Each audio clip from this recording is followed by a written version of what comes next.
Hey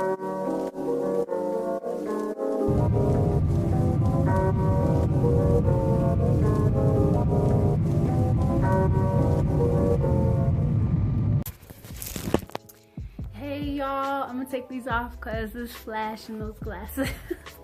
I'm in a great mood.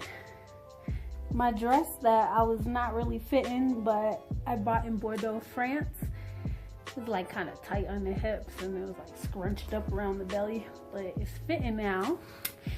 And I don't know if that's because of the Ethiopian food, it's just nutritious, or because I've been a little depressed and a little homesick just from having travel fatigue, because I just been on the go 9 countries for months. So I'm out of breath because I just went up a whole thing of stairs and I had some buna coffee, the traditional coffee here, and that's why I sound so excited, because I am amped up. I do not drink coffee, I don't. So this it's like an espresso, but it's bigger a little bit too than an espresso. It's kind of like double espresso. I feel like I'm on one. Like, what the heck? Anyway, my dress fits now because I slept all day. I was on the phone real late because the time difference and everything. So I was on the phone till like 6 in the morning with someone, and then I didn't wake up till like 4 when I first got here. I got here at like 6 in the morning. I was dog tired, so I stayed in for 4 days technically, counting the day that I came, but I won't go nowhere the first day, so let's say 3 days. And today was my first day out. It wasn't rainy. It's been rainy all week. I was giving myself a real hard time about like not getting out and exploring, because I feel like that's what you have to do, you know. I might never come here again. It's Ethiopia, like, come on. But you know, you can't have that mentality. Like, I have a feeling I'm gonna be back. I know I'm gonna conduct some type of business in Africa, East Africa, West Africa, wherever God calls me. But today was my first day out. Got a cab. I used the Ethiopian Uber called Ride. It canceled a couple times, but it was weird because I had it at a location, and I think maybe not a lot of people know that location, because like everywhere else I've been in Africa, like the street system is a little, like the main streets have road names, but the little off streets don't. So my first location, I was trying to go to Mama's Kitchen, and they was like, nah, we ain't gonna pick you up. So I found, I can't remember the name of the church, but I was like, I'm going here. Maybe they'll feel like it's their act of God that they're gonna come pick me up because they see I'm going to a church. And then I got picked up. So but he passed the direction and I had to give him directions, which was fine. He was just like, you know, where do I go? And I've never been here, but I'm following my map and whatnot. And he was so sweet. And then on the way, a little boy waved at us from the school bus, and he was just like, hi. And I don't know if it was like a ritual why his hand was all red, or if he was just like a bad kid. Not bad kid, but you know what I'm saying, like getting into stuff. But it was just cool, and my driver was really cool, and he thought I'd been here before, or like I'm from Africa, which I am. I'm from Cape Verde, but you know, 3rd generation American.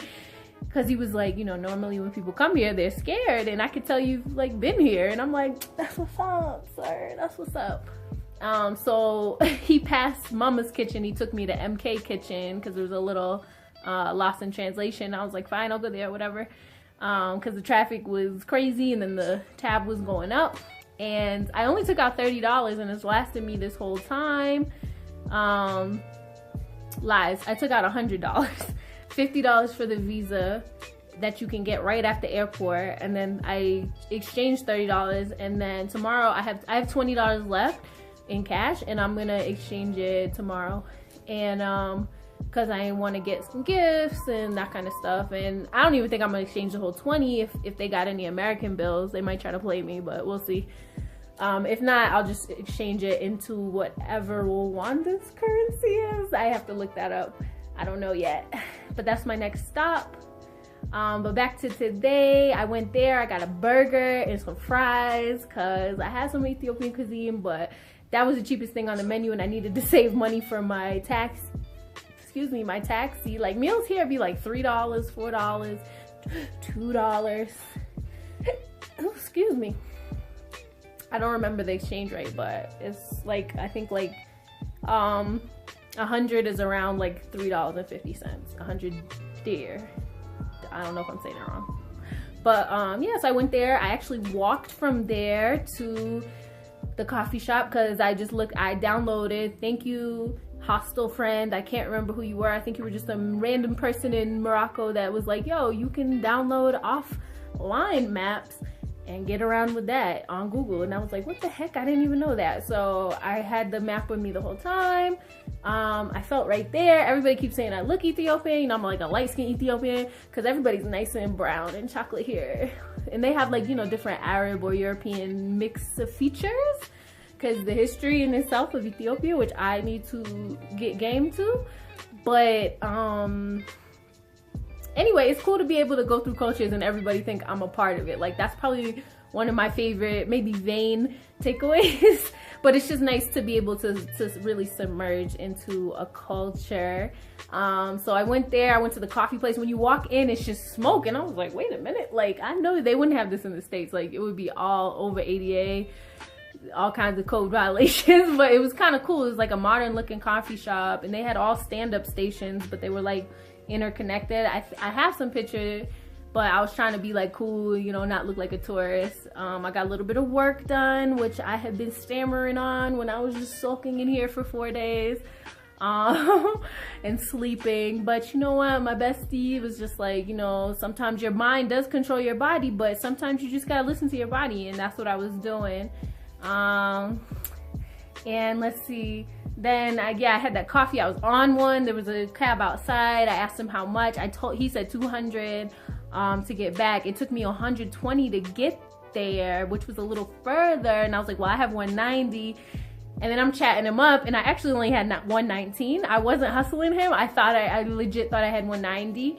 But I had 119. So I told him that. And then the guy didn't even try. He was like, well, if you need to get something to eat tomorrow, just take the money, because I'm gonna call. He gave me his business card, and I'm definitely calling him tomorrow when I'm gonna do all my touristy things. I mean, it's literally Ethiopia in a day, or I'm sorry, Addis Ababa, the capital city, in a day. And I'm gonna work it out. I'm gonna go to the university and the ethnographic museum. I don't really know everything yet. I'm gonna plan that stuff out, but I love Ethiopia. It's dope here. I can't wait for Rwanda. I can't wait for Kenya. It's gonna be dope.